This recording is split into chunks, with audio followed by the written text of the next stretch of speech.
नमस्कार, मैं हूँ एस्ट्रोलॉजर अंकिता और मेरे इस यूट्यूब चैनल में और आज के इस वीडियो में आप सभी का बहुत स्वागत है। आज मैं आप सभी लोगों के लिए जिसमें कि जो मेष राशि वाले लोग हैं उनके लिए दिसंबर माह का राशिफल लेकर आई हूँ। साल का आखिरी महीना हर कोई चाहता है कि साल जाते जाते कुछ अच्छा हमें देकर जाए, इतना अच्छा जाए कि अगले साल हमें नया साल जब आए तो हम उसे उत्साह से मना सके। तो आइए जानते हैं कि क्या होने वाला है मेष राशि वालों के लिए दिसंबर माह में, कैसा होगा उनका राशिफल। तो हम बात कर लेते हैं सबसे पहले मेष राशि वालों की लग्न की। तो लग्न में यहाँ बैठे हैं राहु। राहु है यहाँ मंगल के शत्रु होकर, यानी कि लग्नेश मंगल के शत्रु होकर लग्न में बैठे हैं। इसलिए कहीं ना कहीं आपके पर्सनालिटी में थोड़ी सी प्रॉब्लम्स लेकर आ सकते हैं लोग। आपके कुछ आपके जो टेम्परामेंट है वो काफ़ी अग्रेसिव हो सकता है। और ये काफ़ी टाइम से चल रहे हैं, यहाँ पर पूरे 1.5 साल रहते हैं राहु अपनी राशि में। तो यहाँ पर सबसे ज़रूरी जो देखने वाली बात है वो ये है कि आपकी जो पर्सनैलिटी, जो फर्स्ट हाउस जिसको डिनोट करता है आपकी पर्सनैलिटी को, वहाँ पर राहु की उपस्थिति शत्रु राशि में कैसा प्रभाव देगी। तो आपकी पर्सनैलिटी को काफ़ी ज़्यादा प्रभावित करेगी नेगेटिव रूप से, क्योंकि शत्रु के राशि में बैठे हैं राहु। तो ऐसे में आप बहुत अग्रेसिव हो सकते हैं, वायलेंट हो सकते हैं। इसके साथ ही आपके अंदर क्रोध यानी कि गुस्सा जो है वो काफ़ी बढ़ सकता है। इसलिए आप अपने टेम्पर को थोड़ा सँभाल कर रखें। जो भी बोलें सोच समझ कर बोलें, क्योंकि इसका असर लॉन्ग टर्म में आपकी पर्सनैलिटी पर तो पड़ेगा ही, प्लस आप जो भी लोगों से व्यवहार कर रहे होंगे, वो व्यवहार में भी उस तरह के इक्वेशंस बन सकते हैं, कुछ कटुता आ सकती है, कोई प्रॉब्लम्स आ सकती हैं आपके वाणी के कटु होने से, आपकी बहुत ही जल्दी मतलब शॉर्ट टेम्पर्ड हो जाने से। तो इस बात का आपको विशेष ध्यान रखना है। इसके बाद हम बात कर लेते हैं लग्नेश मंगल की। तो जो बैठे हुए हैं आपके सेकंड हाउस में, यानी कि सेकंड हाउस में जहाँ पर शुक्र की राशि है और यहाँ पर मंगल बैठे हैं, ठीक है, कोई ऐसी प्रॉब्लम नहीं है। लेकिन फिर से यहाँ वही बात आती है कि मंगल यहाँ बैठकर आपकी वाणी को, क्योंकि ये वाणी स्थान होता है, सेकंड हाउस होता है वाणी का, कुटुंब का, माने फैमिली का, और इनिशियल जो एजुकेशन होती है आपकी 12th के अंदर की, वो सब आता है। तो इसलिए आपका पढ़ाई में मन काफ़ी अच्छा लगेगा, इसमें कोई डाउट नहीं है, आप अच्छा करेंगे अपनी पढ़ाई में, एकेडमिक्स में। लेकिन इस बीच में आपको विशेष ध्यान रखना है कि आपकी वाणी जो है वो कटु हो सकती है। मंगल जो है वो अग्नि कारक ग्रह है, अग्नि उत्पन्न करेगा आपकी वाणी से। इतना ज़्यादा आप ऐसी कोई भी बात किसी को ना बोले, खासकर अपने कुटुंब स्थान है, इसलिए कुटुंबवासियों मतलब कुटुंबियों को, यानी कि अपने परिवारजनों को कोई ऐसी बात ना बोले जिससे कि कोई घर में कलह का माहौल हो या विवाद खड़ा हो। ये आपको विशेष ध्यान रखना है। प्लस ये है wealth house, second house wealth house कहलाता है। तो वेल्थ हाउस में मंगल जो है लग्नेश होकर बहुत ही अच्छी धन की स्थिति बना रहे हैं। इसलिए कहीं ना कहीं आपको, अगर आप बिजनेस पर्सन हैं तो इस समय आपके धन वृद्धि होगी और धन आपका सेव भी होगा, क्योंकि यहाँ पर सेव्ड मनी मतलब बैंक बैलेंस को भी बताता है ये सेकंड हाउस। तो ये तो हो गई मंगल की बात। फिर अब इस महीने अ, सूर्य, शुक्र और बुध तीनों ही राशि परिवर्तन करने जा रहे हैं।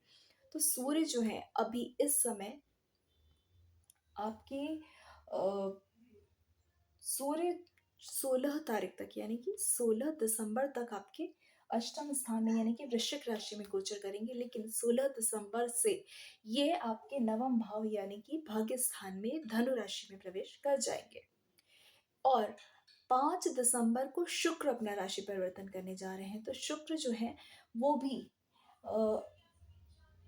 5 यानी कि समझो 4 तारीख तक आपके 8th हाउस में रहेंगे, उसके बाद 9th हाउस में ट्रांजिट कर जाएंगे धनु राशि में, जो कि उनकी शत्रु की राशि है। लेकिन फिर भी क्योंकि ये आपका भाग्य स्थान है, तो भाग्य स्थान में सप्तम स्थान और धन स्थान और सप्तम स्थान के लॉर्ड होकर शुक्र का जाना एक अच्छा फल देगा, वो मैं आपको आगे डिटेल में बताऊंगी। तीसरा जो गोचर होने जा रहा है वो है बुध का। तो बुध जो है वो 3 दिसंबर को अपनी राशि परिवर्तन करने वाले हैं।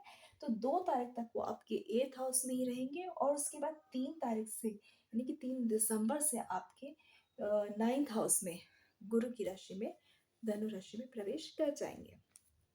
तो ये तो होने वाले हैं बड़े परिवर्तन। और 24 नवंबर को ही गुरु जो है वो मार्गी से वक्री हुए हैं अपनी ही राशि में, यानी कि अपने मीन राशि में ही पहले वो वक्री होकर थे और 24 नवंबर से ही मार्गी हो जाएंगे। तो आपकी पूरे दिसंबर में मार्गी होकर बहुत अच्छा फल करेंगे, इसके भी बारे में आगे बात करेंगे। तो ये तो हो गई गुरु की बात।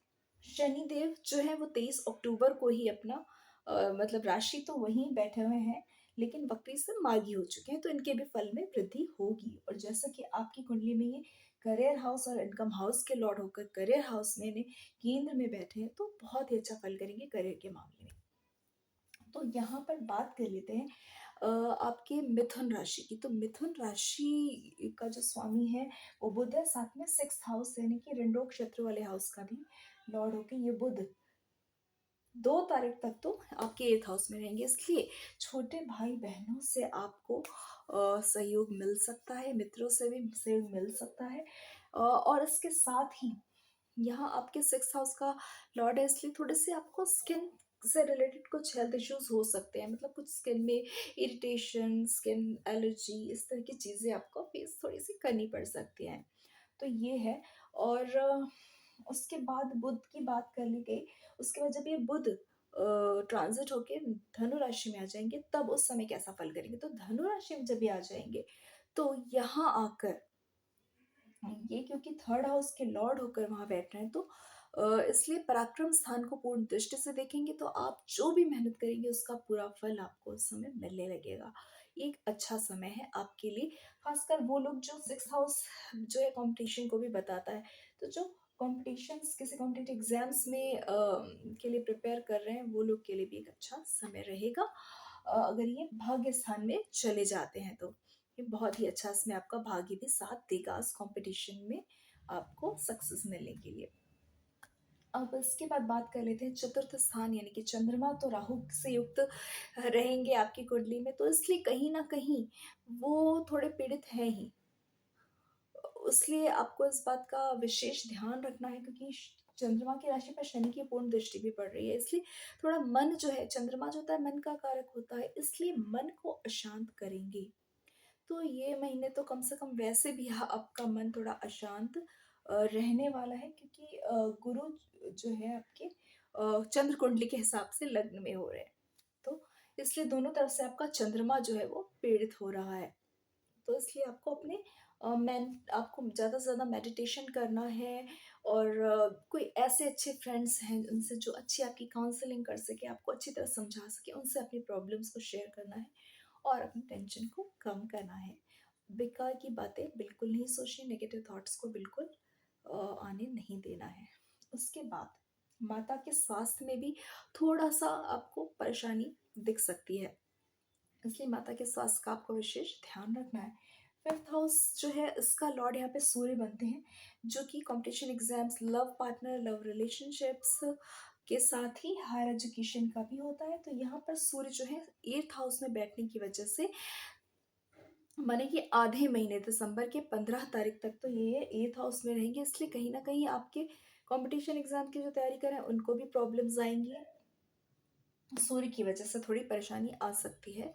और उसके साथ ही लव अफेयर्स वगैरह में भी बहुत ही संभल कर आपको चलना है, अपने रिलेशनशिप्स को बहुत ही ज़्यादा सीरियसली लेना है, उससे कुछ ऐसे कोई इसमें आप बातें ना करें जिससे कि आपके बीच में कोई मतभेद या लड़ाई झगड़े हो जाए, क्योंकि इसके बहुत चांस दिख रहे हैं 15 तारीख तक। उसके बाद लेकिन जैसे ही ये 15 दिन आप निकाल लेते हैं अगर अपने आप को कंट्रोल करके, तो फिर उसके बाद 16 तारीख से जब ये भाग्य स्थान में बैठेंगे सूर्य, तो आपके लव रिलेशनशिप को एक नया मोड़ देंगे, उसको आपको पॉजिटिव वे में लेकर जाएंगे। और ऐसे लोग जो हैं आपके आप उनसे आगे रिश्ते में यानी शादी वगैरह की बात भी से चला सकते हैं, ये आपको पॉजिटिव रिजल्ट देगा ये सूर्य 16 नवंबर से। तो ये एक अच्छा समय है। उसके बाद बात कर रहे थे कोई जो ऐसे व्यापारी वर्ग हैं उनके लिए भी भाग्य स्थान में जाना सूर्य का अच्छा प्रभाव देने वाला है। और संतान पक्ष के लिए भी ये बहुत अच्छा रहेगा। 15 तारीख तक संतान के थोड़े स्वास्थ्य में परेशानी आ सकती है, लेकिन फिर भी जब 9th हाउस में जब सूर्य आ जाएँगे तो ये काफ़ी अच्छा इम्प्रूवमेंट आ जाएगा, अगर जो हेल्थ इश्यूज़ आए भी हुए हैं तो उसमें। उसके बाद 7th हाउस की बात कर लेते हैं, life partner, married life, relationships की, मतलब मैरिड रिलेशनशिप्स की, और इसके साथ ही बिज़नेस की। बिज़नेस ख़ास करके पार्टनरशिप वाले बिज़नेस की। तो पार्टनरशिप वाले बिज़नेस का जो लॉर्ड है, शादी वाले हाउस का लॉर्ड है, वो शुक्र है यहाँ पर। तो शुक्र जो है, जब अब तक आपकी 8th हाउस, जो कि अच्छा नहीं माना जाता है, कुंडली का 8th हाउस नाशस्थान कहलाता है ये, इन प्लेसेस में आता है। तो इसमें जब तक शुक्र रहेंगे तो थोड़ी-सी आपको दिक्कतों का सामना करना पड़ेगा। अपने जीवन साथी से मनमुटाव, मतभेद वग़ैरह होने की काफ़ी ज़्यादा चांसेस हैं। लेकिन सिर्फ 4 दिसंबर तक ही, 5 दिसंबर से ये नवम भाव में आ जाएँगे। तो इसलिए वो प्रॉब्लम्स काफ़ी हद तक कम हो जाएँगी, जो कुछ इश्यूज़ थे तो सॉर्ट आउट हो जाएँगे। इसके साथ ही पार्टनरशिप वाले बिज़नेस में भी जब तक मतलब 4 दिसंबर तक आप कोई भी बड़ा डिसीज़न लेने से बचें अपने बिज़नेस से रिलेटेड, और अगर ऐसा कुछ है भी तो उसे रोक कर रखें, होल्ड करके, और उसके बाद जैसे ही शुक्र ट्रांज़िट होके 5 तारीख को, यानी 5 दिसंबर को जब आपके भाग्य स्थान में चले जाएँगे, तब आप उस समय कोई बड़ा डिसीज़न लीजिए, सोच समझ कर लीजिए, ये भाग्य आपका बहुत साथ देने वाला है। ये आपके लॉन्ग टर्म में आपको बेनिफिट देगा। उसके बाद बात कर लेते हैं 8th हाउस की। तो 8th हाउस में यहाँ पर बैठे हैं सूर्य, बुध और शुक्र।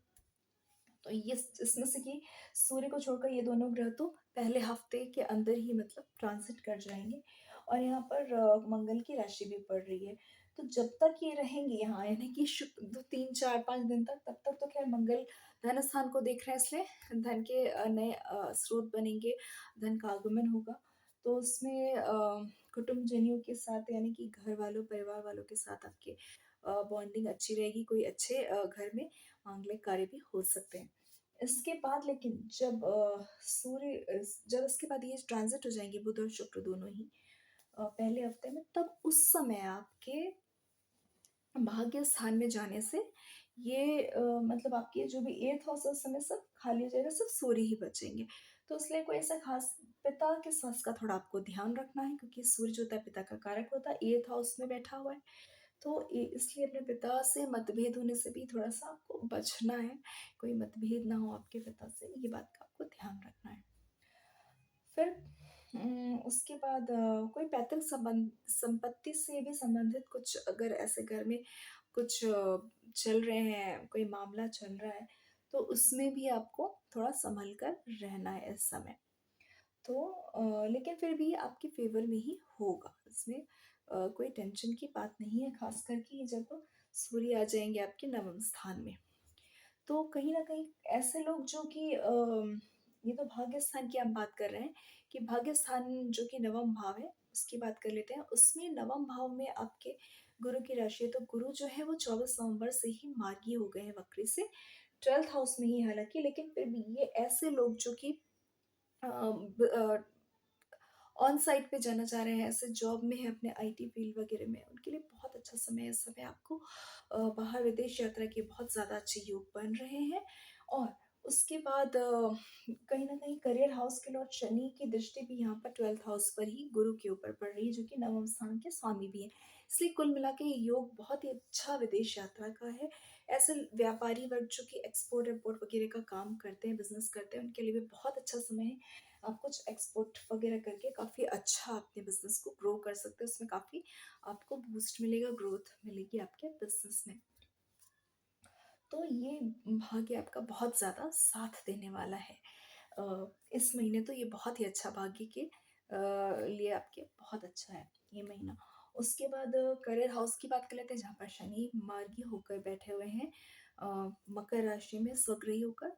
तो आप ऐसे में बहुत ही मेहनत से, लगन से और ईमानदारी से काम करेंगे, जिसका पूरा प्रतिफल आपको मिलेगा, और साथ ही आपके करियर में आपको प्रमोशंस भी मिलेंगी, क्योंकि 10th हाउस जो होता है वो प्रमोशंस का होता है। आपके करियर में हाइट्स का होता है, तो वहाँ पर शनि आपको बिल्कुल ये फल देंगे। इसके साथ ही कोई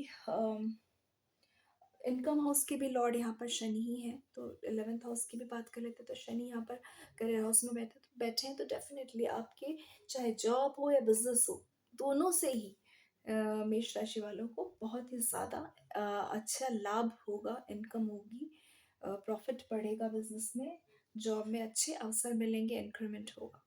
तो एक अच्छा समय है करियर के लिए मेष राशि वालों के।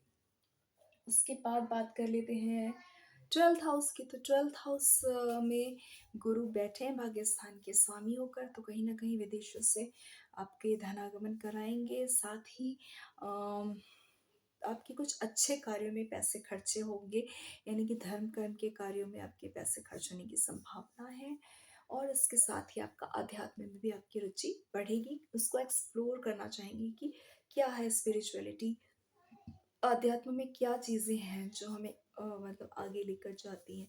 ये सब चीज़ों को आप जानने की उत्सुक होंगे, और ये एक बहुत ही अच्छा समय है आपकी आध्यात्मिक उन्नति के लिए।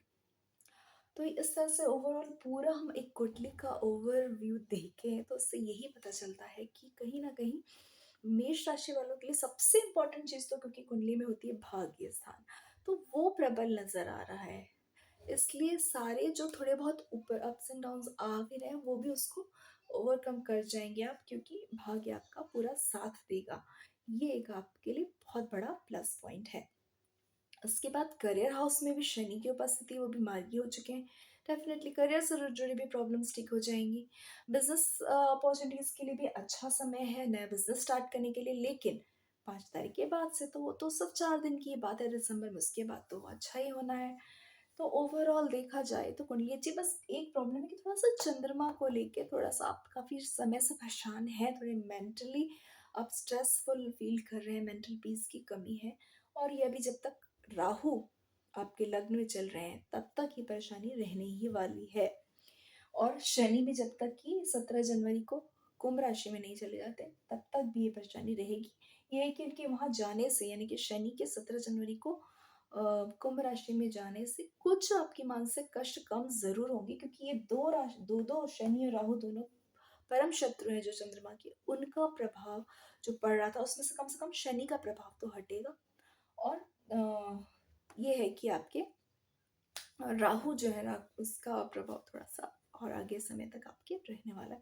तो इस तरह से देखा जाए तो कुंडली आपकी ये जो है इस महीने के लिए आपका अच्छा है राशिफल, और ये राशिफल आपकी चंद्र कुंडली के हिसाब से था।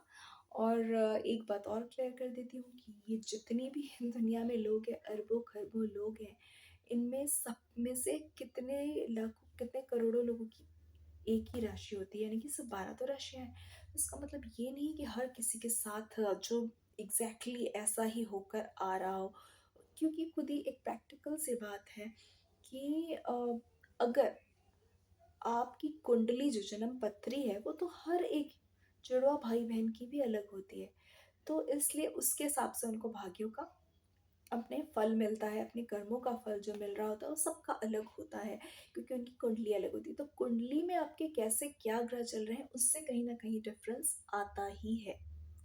पर फिर भी ये जो राशिफल होता है ये आपको अलर्ट करने के लिए होता है, आपको कहीं ना कहीं मेंटल सपोर्ट देने के लिए होता है कि हाँ कुछ चीज़ें अच्छी हो रही हैं, किन चीज़ों को लेके अच्छा टाइम आ रहा है, किन चीज़ों को लेके थोड़ा सतर्क रहना है, इसके लिए गाइडेंस ज़रूर 100% देता है।